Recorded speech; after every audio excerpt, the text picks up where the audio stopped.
ஒரு தனி கட்சியினுடைய துதிப்பாடலும் தனி தலைவர்களை பற்றி துதிப்பாடல்களும் தான் அங்க அதிகமா இருக்கு. பேரவைத் தலைவர் அவர்கள் பலமுறை சொன்னாரு, இது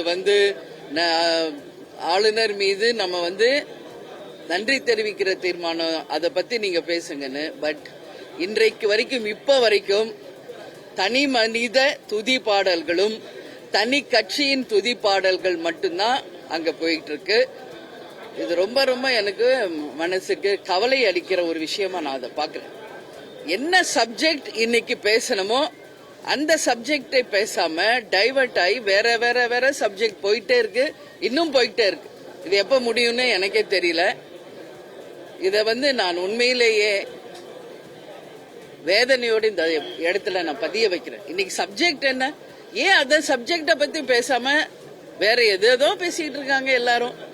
அது மட்டும் இல்ல, அதுக்கு வெறும் துதிப்பாடல்கள் தான் இருக்கு. ஒரு கட்சியின் துதிப்பாடல், தலைவர்கள் துதிப்பாடல், அது மாதிரி அப்படி பேசணும் நாங்க ஆரம்பிச்சா எவ்வளவோ பேசலாம். லஞ்ச ஊழல் பத்தி, ஜாதி பத்தி எல்லாம் வந்தது அங்க டாபிக்.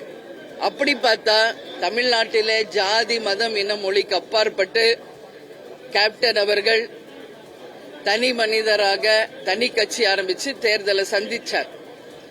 எந்த ஜாதியும் இல்லை, எந்த மதமும் இல்லை, எந்த மொழிக்கும் இல்லாம அவர் ஒரு தலைவராக அனைவருக்கும் ஒரே சமமான ஒரு தலைவராக இருந்தார். அதே போல படித்த படிக்காத ஏழைகளுக்கு வேலை வாய்ப்பை உருவாக்கணும்னு சொன்னார். வறுமை கோட்டிற்கு மக்கள் இல்லை என்ற நிலையை உருவாக்கணும் என்ற பல்வேறு கொள்கைகளை நாம அன்னைக்கு சொன்னோம். சோ இந்த மாதிரி ஒரு கட்சியும் அவங்கவுங்க பெருமையும் அவங்கவுங்க கட்சி தலைவர் பெருமையும் பேசுறதுக்கு இந்த சட்டமன்றத்தை நாம பயன்படுத்திக்கிட்டால் இது நிச்சயமாக எனக்கு தெரிஞ்சு இது ஒரு நல்ல எடுத்துக்காட்டாக எனக்கு படல. இன்னைக்கு இப்ப வரைக்கும் அதான் அங்க போயிட்டு இருக்கு. சோ அதனால அவைத்தலைவருக்கு நான் வணக்கம் சொல்லிட்டு நான் வந்திருக்கேன். நிச்சயமாக ஆரோக்கியமான ஒரு விவாதங்களாக இருக்க வேண்டும். அன்னைக்கு என்ன சப்ஜெக்டோ அந்த சப்ஜெக்டுக்குரிய விவாதமாக இருந்தால் அனைவராலும் வரவேற்கப்படும் என்பதை இந்த நேரத்தில் நான் பதிய வைக்கிறேன். அதுதான் இதுதான் கேப்டன் அன்னிலிருந்து சொல்றார். நேரலையிலே கொண்டு வாங்க, தமிழ்நாடு முழுக்க இருக்கின்ற மக்கள் சபையில் நடக்கும் நிகழ்வுகளை நேரடியாக பார்க்கணும். இன்னைக்கு அப்பதான் மக்களுக்கு தெரியும். இப்போ இங்க நான் இதையும் இன்னைக்கு பதிய வச்சேன். இன்னைக்கு இந்த சபை நடக்கிறது யாருடைய பணத்துல? மக்கள் வரி பணத்துல தான் இங்க சட்டசபையே நடக்குது. ஒரு கூட்டமும் இங்க மக்கள் வரி பணத்துல நடக்குது. அப்ப மக்கள் இங்க நேரலையில இந்த நிகழ்வை பாக்குறதுல என்ன தவறு என்பதை தான் கேப்டன் அன்னைக்கு கேட்டார். ஒரு ஆளுங்கட்சி பக்கம் மட்டும் நீங்க நேரலை பண்றீங்களே, ஒட்டுமொத்தமாக சமமாக நீங்க நேரலை பண்ணுங்கன்னு கேட்டார். பண்றோம் அப்படின்னு அன்னைக்கு அவைத்தலைவர் சொன்னார். ஆனா நீங்க பத்திரிகையாளர்கள்லாம் கேக்குறீங்க, நேரலையில் முழுவதுமான நிகழ்வுகள் வரவில்லை என்பதை நீங்க சொல்றீங்க. இதை நிச்சயமாக அவைத்தலைவருடைய கவனத்திற்கு நான் கொண்டு செல்வேன் என்பதை மீண்டும் இந்த நேரத்தில் சொல்றேன். எதுங்க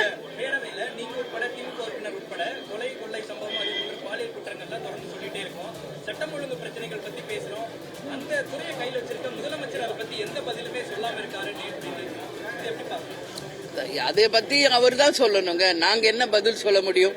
இன்னைக்கு முதலமைச்சர் பேசும்போது அவருடைய உரையில் அதை பத்தி சொல்றாரா என்பதை பொறுத்திருந்து பார்ப்போம். இது அவங்க தான் அதை சொல்லணும்.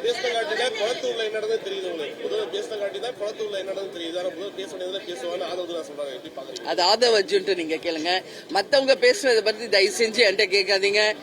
என்ன மக்களை பத்தி நாட்டுக்கு பத்தி பொதுவானதை பத்தி என்கிட்ட கேட்க. ஒவ்வொரு இண்டிவிஜுவல் பர்சன் ஒவ்வொன்னு சொல்லுவாங்க. அதுக்கெல்லாம் பதில் நான் எப்பவும் சொல்ல மாட்டேன். முதலமைச்சர் தெளிவான பதில பேரவையில சொல்லவே இல்லை.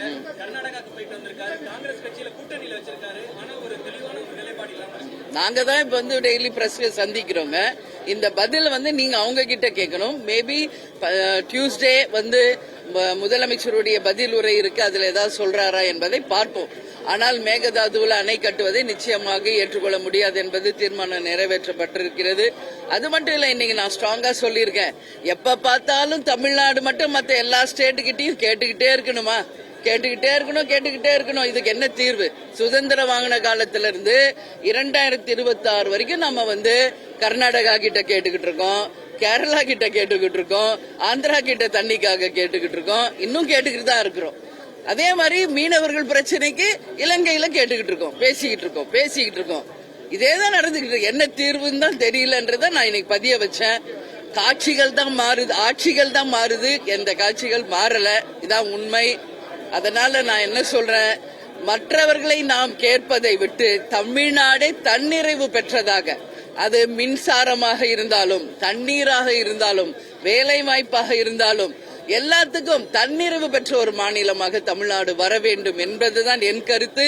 அதுதான் கேப்டன் அவர்கள் கருத்து, அதுதான் தேமுதிகவின் கருத்து. இதை நான் அவையில வந்து இன்னைக்கு பதிய வைத்திருக்கிறேன். அது போன்ற ஒரு மாற்றத்தை தான் மக்கள் எதிர்பார்க்கிறார்களே ஒழிய இங்க ஆட்சிகள் மட்டும் மாறிக்கிட்டு காட்சிகள் மாறாம இருக்கிறதை மக்கள் எதிர்பார்க்கவில்லை. அப்படி கிடையாது. அன்னில இருந்து இன்னைக்கு வரைக்கும் கேட்டுக்கிட்டு தானே இருக்கும். சுதந்திரமானதுல இருந்து இன்னைக்கு வரைக்கும் நீங்க ஒரு எக்ஸாம்பிள் எடுத்துக்கங்க. ஒவ்வொரு முறையும் காவேரி தண்ணிக்காக போய் கர்நாடகா கிட்ட கேட்கிறோம்.